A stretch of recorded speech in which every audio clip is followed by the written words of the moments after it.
Hello, ladies and gentlemen, it's me, Sonic, WWE 318, back again for another video for you guys. And ladies and gentlemen, it is time for my WWE Extreme Rules 2019 review. Yep, WWE went through the night of the Extreme, and they gave us one hell of a show to talk about, ladies and gentlemen, to say the least. So, you may ask yourself, Sonic 318, this is getting kind of close to 2 weeks out from, Extreme Rules, and, we're getting close to 2 weeks, so, go figure, we're actually in the middle ground, where we're 2 weeks removed from the actual pay-per-view event itself for Extreme Rules, but yet again, we're also 2 weeks away from, at the time of recording this, from SummerSlam, so we can go into SummerSlam predictions and stuff like that. What took it this long to do it? Why didn't you get it done this very last week? Well, to say the least, guys, my family got a bug. Yeah. Myself, my sister, my mom, we all three of us got knocked dead on our asses with a bug over that said last Saturday weekend, the Saturday after WrestleMania. WrestleMania? What the fuck am I talking about? WrestleMania? After Extreme Rules? Yeah, we all got sick in bed, and we barely just moved a muscle on that Saturday, or did squat the whole entire weekend. So, yeah. So, yeah, what more can I say? I was sick in bed, and I really didn't want to do much, and I just wasn't really in the mood to actually do said review for you guys. So, yeah. But, I'm all better now. I'm well more rested and more pumped up the week removed from all that sickness, and now I'm back here to give you guys what you want for this Extreme Rules 2019 review. So, with this said and done, ladies and gentlemen, we're going to get started with the rundown before we actually get to another rundown. Because this review along here, Extreme Rules, is going to be the debut of my new reviewing rundown. My review layout. We're going to start off by doing a simple rundown, predictions, wins, lose, scores, that stuff. And then we're going to go through another rundown, which is going to go over my thoughts for each set of these matches. So instead of saying, instead of no matches being laid out, they're all these matches have been noted down with within the actual rundown itself. With all the predictions, wins, scores, stuff like that. There's also, I added another section to my notes with it actually being thoughts. So brief and actually type down thoughts for each one of the matches. So none of these matches are going to get left out. Everyone's going to get their moment to shine on this review. And that's how we're going to go with my reviews nowadays, guys. We're going to go through these two rundowns. I'm gonna give you my overall thoughts at the end of the second rundown, and we're gonna get signed off here so we can get on to our next coverage for SummerSlam 2019 or whatever pay-per-view comes after the actual next review that we come ahead. So, I hope you guys actually enjoy this. I hope you guys enjoy this layout for my reviews. I'm actually gonna be kind of interested to see how this actually goes. Go ahead towards the future, and yeah, so. This is actually going to be what it is, and we're going to get ourselves started, shall we? So let's not wait, let's get on started with the first rundown, starting off with the kickoff show with Shinsuke Nakamura taking on Finn Balor for the Intercontinental Championship. My prediction for this match was for Finn Balor to win, and he lost this match, which reclaimed Shinsuke Nakamura becoming a new champ, and which starts off the show for me being 0-1. Start off the show with a loss. Next up, we have Tony Nese taking on Drew Gulak for the Cruiserweight Championship matchup. My prediction for this match was for Gulak to retain his title, and he did so this my prediction score tied at 1-1. Next up, we have the start of the actual main card itself, starting off pretty hot with Roman Reigns and The Undertaker taking on Shane McMahon and Drew McIntyre in a no-holds-barred tag team matchup. My prediction for this match was for McIntyre and McMahon to win, to potentially keep the Shane McMahon push going forward, and to eventually lead to my Survivor Series tag team match idea. But I wouldn't be too surprised or mind if Undertaker and Reigns got the win, and which they did, so my prediction was incorrect. So that makes my prediction score start off the actual main card of the show, 1-2. Moving on next, we have the Revival taking on the Usos for the Raw Tag Team Championships. My prediction for this match was for the Revival to retain the titles, but I wouldn't have mind seeing the Usos get the win as well. But my prediction did come true, as the Revival did retain the championships And my score as of this match is a tie at 2-2. Next up, we had Aleister Black taking on Cesaro. My first match was for Black to get the win, to get himself back on track after not being used in the way he should be used on the main roster, as to say the least. And I actually got this match with the win, so Aleister Black got the win, thankfully, and that makes my prediction score 3-2. Moving on, next, we have Nikki Cross and Alexa Bliss versus Bayley in a 2-on-1 handicap match for the SmackDown Women's Championship. My prediction for this match was for Bayley to win, to possibly contribute to the start of the split between Cross and Bliss, and to get a feud with the two and to get a feud with those two going with Bliss and Bayley, Bliss and Cross. But I can also see Bliss and Cross winning it as well. But my prediction did come true with Bayley getting the win, but there was no sign of Bliss and Cross having a rivalry as of yet, guys. So, anywho, but this point still stands. My prediction did come true, and I walking out this match with 4-2. Next up, we had Braun Strowman taking on Bobby Lashley in a last man standing match. My prediction for this match was Braun Strowman to win this match, since he seemed to be on the short end of the stick for this match built after going through the Raw LED board with Lashley and not even. And pretty much just overall not really appearing as much for the build-up for this match as a whole. So my prediction did come true, as Strowman did become the last man standing, and this match gave me the score of 5-2 so far. Next up, as this car is going right by, and the kind of echoing kind of bug sounds are going to go on in the background continuously, hopefully you guys are getting good ASMR kind of shit out of this, so out of the way. We have the tag team of Xavier Woods and Big E representing the big day, the big day, yes, the big day. The New Day, the New Day, for taking on Brian and Eric Rowan, taking on Heavy Machinery for the SmackDown Live Tag Team Championship match in a triple threat matchup. My prediction for this match was for Heavy Machinery to win, but I wouldn't be surprised if Brian and Rowan retained the title, or I wouldn't have mind if the New Day actually won the titles. Which my prediction actually was incorrect either way, and my prediction, like I said, was incorrect, because as we saw, the New Day become new time champions as become the six-time champions.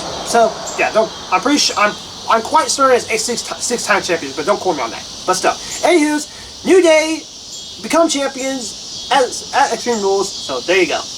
My prediction in this match, like I said, lost this match, so that's my score being a 5-3. So, yeah.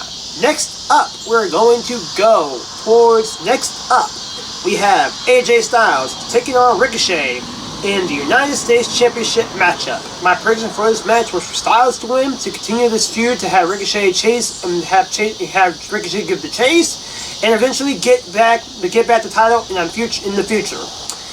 So, but overall, I would still have mind seeing Ricochet retain the title as well. My prediction for this match did come true. Excuse that yawn. My prediction, as I said, through that yawning nature, did come true, as AJ Styles did become the new champion, and he won this match. So then my prediction score out of this match being a 6-3 win so far in the scorebooks. Obviously not.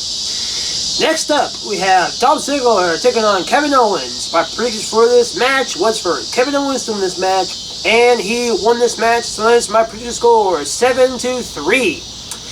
My next upcoming matchup we have on the show, I don't know why I said mine, but still, the next match on the card, we have Kofi Kingston taking on Samoa Joe in the WWE Championship matchup. My prediction for this match was for Kingston to retain the title, but I wouldn't mind seeing Joe win it to continue on this feud, just like Styles and Ricochet. But also with the rumor of Kingston working with an injury in the hit that Lesnar was maybe in his shadows for either taking on him or Rollins at the time. It strongly wouldn't surprise me if Kofi loses his title one way or another, whether it just be him winning and Lesnar catching on him, or even Joe winning and then Lesnar catching on Joe. No matter what way or another, I wouldn't have been too surprised to see if Kingston actually lost the championship one way or another. So, yeah. But my prediction overall, all that stuff didn't happen because Kofi actually did win and actually did walk out with the WWE Championship.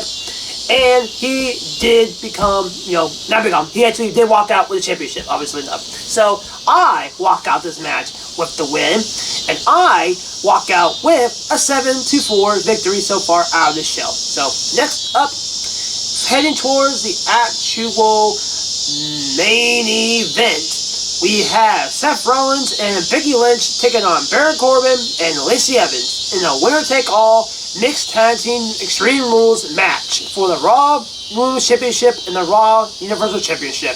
Talk about a mouthful. Alright, my prediction for this match was for Rollins and Lynch to win, but I somehow could see Corbin and Evans get the win for WWE to get that some sort of wow factor for the show to moving forward, going toward out of the show.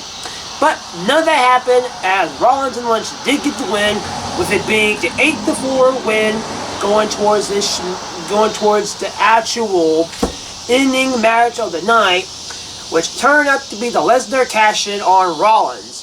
My prediction for this match, like it even mattered, because Brock wins. Lol. So my score?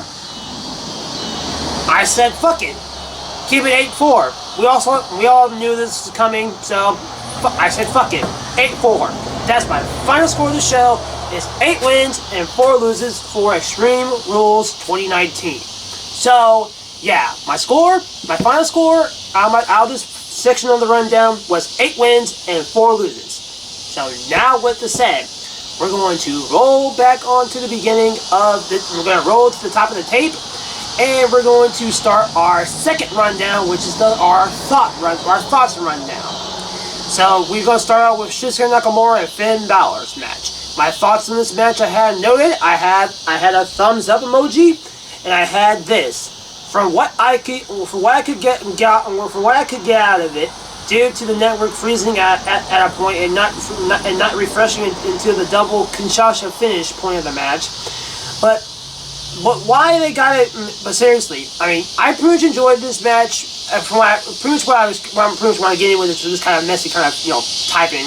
I'm guessing what I was getting at this percentage point of the thing is that what I got out of this match, I did enjoy it for what I got out of this. But why they gotta put these two in the pre-show for?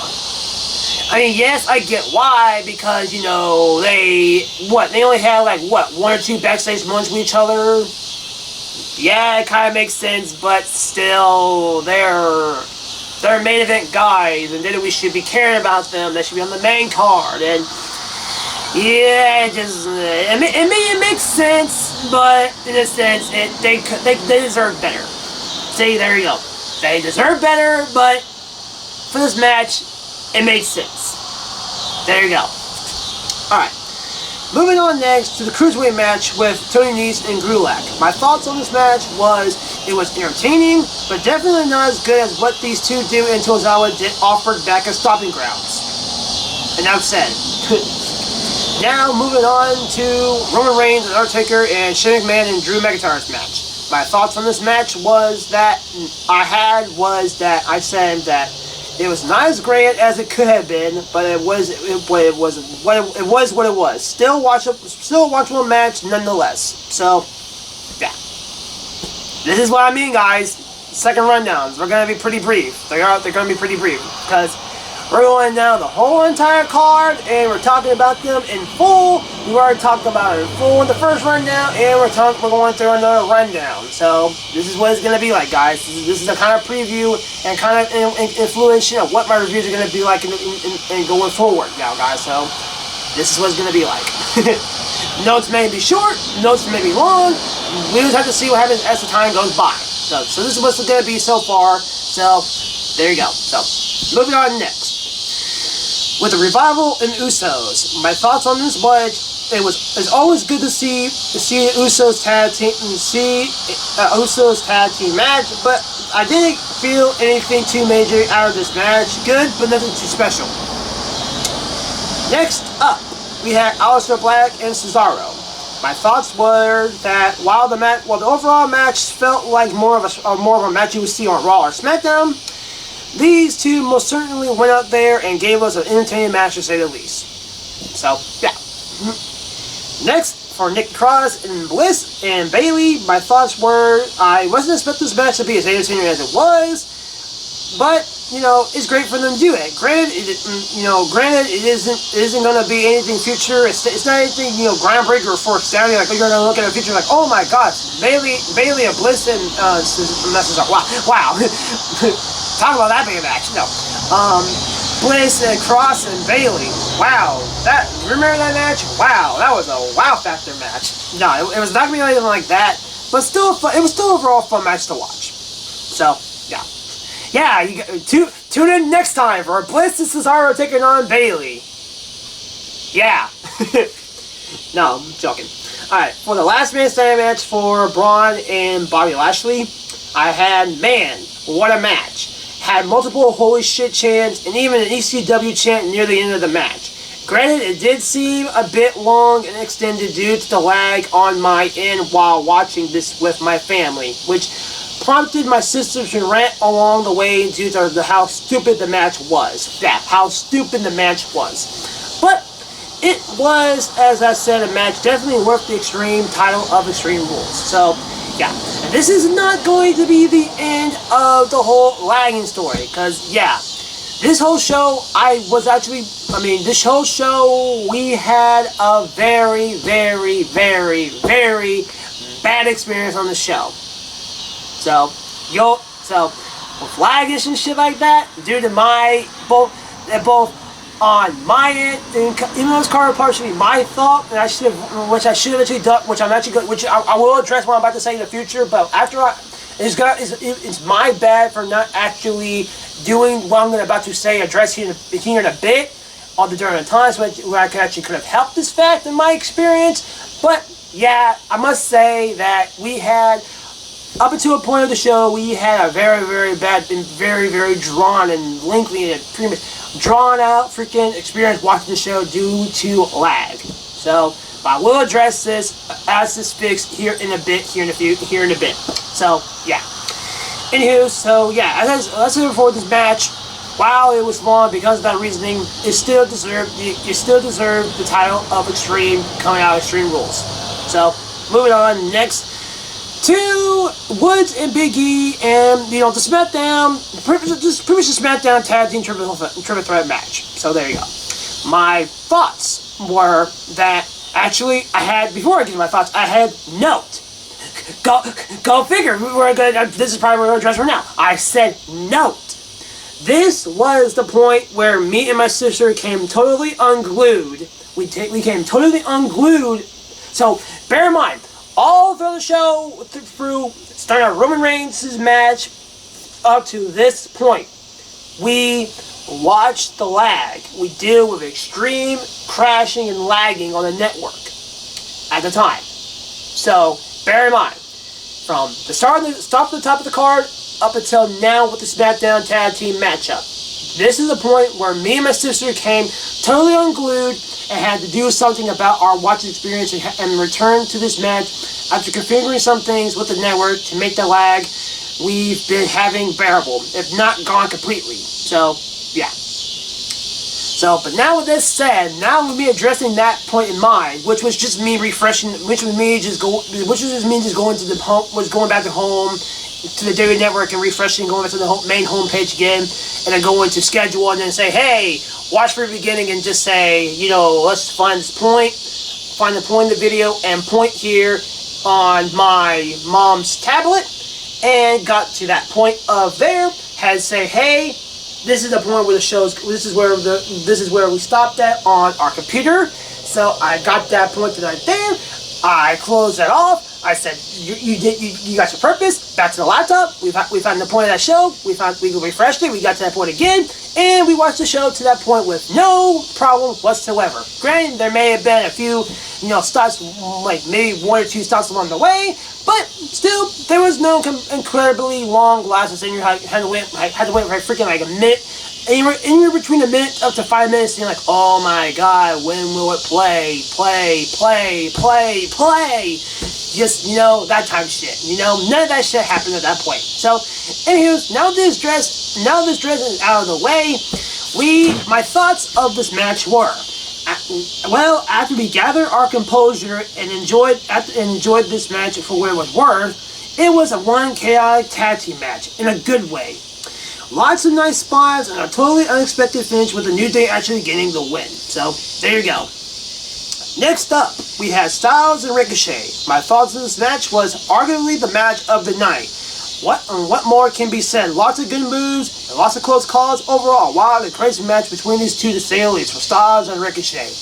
As I expected, Ricochet is Ricochet. Styles, he's phenomenal. What more can you say on this match?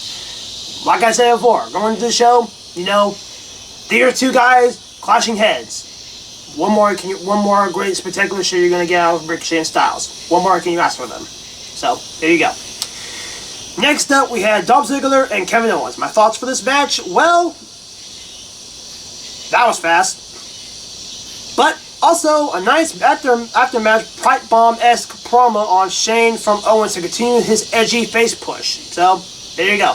Which we actually are going to get Shane McMahon and Kevin Owens' match at SummerSlam. From what I can tell, I think is, if so far, I don't know if there's going to be a stipulation for if Shane loses, but if Owens loses, he's out of WWE. It's going to be another one of those, oh, you're fired, you're out of here type match, you're out of here type matches. So, yeah, so right now, I don't know if there's any punishment on Shane's side of the feud, but so far, on all the punishment is going towards Owens leaving WWE. So, that is what it is. So, but still, there you go. Now, so heading out of that shit with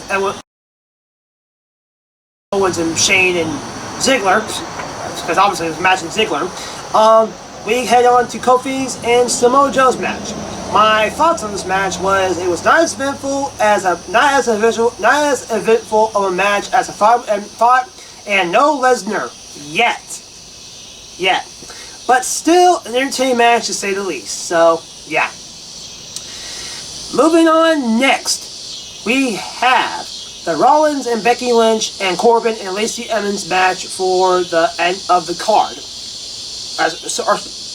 Or so we thought. My thoughts on this match was definitely better than both other matches at Stomping Ground combined, with Rollins' and Corbin's match and Lynch's and Evans' match. It's pretty much, you took those two matches as a whole, they're dull. So you take these two matches, they're dull. You put them together, a lot better. So that that kind of sentence is kind of that addressing. So yeah, but it totally gave me mad respect for Evans after seeing what she had offered in this match. So yeah. So compared to their match, Becky Lynch's match, and Lacey Evans' match at Stomping Grounds, where it didn't seem like Lacey Evans was doing a jack shit thing, compared to their match at Money in the Bank, which she was actually respectable in the ring, and at Stomping Grounds, she just like, what the fuck are you doing, Lacey? Like, come on, like, do you even wrestle? But now in this match, it gave me respect to just see what she actually did and actually go through this match to actually say, wow, she can actually do her shit in the ring. So there you go.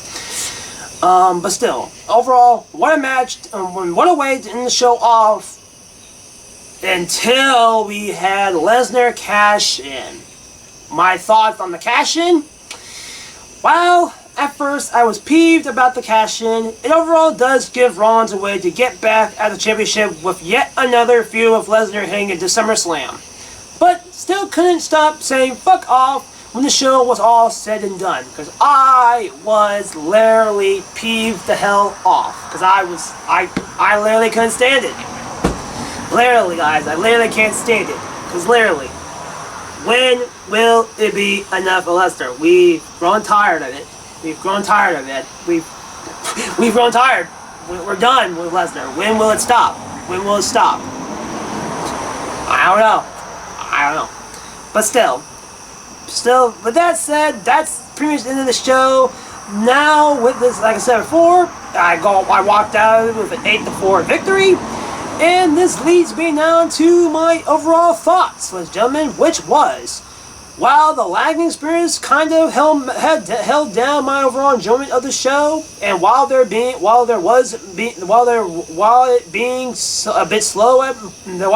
a bit slow points throughout the show, I honestly still overall enjoyed what the show had to offer, and it definitely had moments in it that truly do show that changes are mostly certainly on the way in the business here at WWE. Let's all hope. And so, as my closing sentence here actually address, with this actually show being a giving factor and what we're actually offering in the show, we can say that hopefully changes are on the way. With this actual show being an example of that, to see what the future may hold here for WWE become in the future, hopefully with both Eric Bischoff and Paul Heyman taking the helm of both Raw and SmackDown here going more forward here coming soon in the near future. But needless to say, the show, like I said before, while it had slow and while I might have had a bad experience, might have had a slight bad experience with it from the get-go, I still overall enjoyed the show. I still enjoyed some parts of the show for what it had to offer, and like I said before, if it shows more changes in the future, then I can't wait to see what more grand features are going to come, changes to come in the future for WWE here to come as well. So now, with this all said and done, ladies and gentlemen, I hope overall thank you guys for watching this video. I know it seemed kind of, it may seem kind of rushy, kind of like this, with some stuff like that. Like I said before, some of the thoughts may be kind of brief and kind of, come here or miss with it. Just, blah blah. This match was good. This was it. This was that. But, like I said before, some of the matches may be brief thoughts, some of the matches will be extended thoughts. You may not know what's going to happen until I actually get more thoughts going towards this note for my notes. So, but, needless to say, this is going to be this is what I'm looking forward to do right now for my reviews. I may actually go again, I may actually change these around, might actually just go straight through it all, and then actually come back to with my SummerSlam review. I may actually try that again. And see how well I feel going towards this compared to what I do at SummerSlam, where I may actually go through, hey, predictions, win, match, predictions, score, win, thoughts. I may just go through all that at once and then just call it quits and see how I will feel that. Because so far, going off this, I feel like that may be maybe a slight better layout than this. But we are going to see how it actually plays out when we actually get to that point for SummerSlam 2019. So as right now, we're just going to see what happens as we continue the road, and with 2 more weeks ahead for SummerSlam 2019 coverage to come here for the channel. So, with this all said and done, ladies and gentlemen, I thank you all for watching, and I can't stress enough, guys. The greatest part of the summer is coming around the corner, and it's time to get crazy for SummerSlam. So with that, ladies and gentlemen, I thank you all for watching, and until then, ladies and gentlemen, I'm sorry to do that. Time to us there for the video. Yeah. But also, ladies and gentlemen, as the summer is getting hotter and getting towards the end, we're getting close to the greatest part of the summer with SummerSlam coming up ahead, and I'll see you guys then for my coverage to come here for the channel. So. With no the tongue twisters and all jokes in mind, pushing images in mind to get you to stay here for the channel coming up for SummerSlam. Oh my gosh! Fail! Oh my gosh! Guys, I'm Son3318, no more failures out of the way. I'll see you guys next time for SummerSlam 2019. And I'll see you guys next time for that all. So I'm Son3318, and I'm signing out. Peace, ladies and gentlemen. Why do I have to do this every single time? Why? Peace out.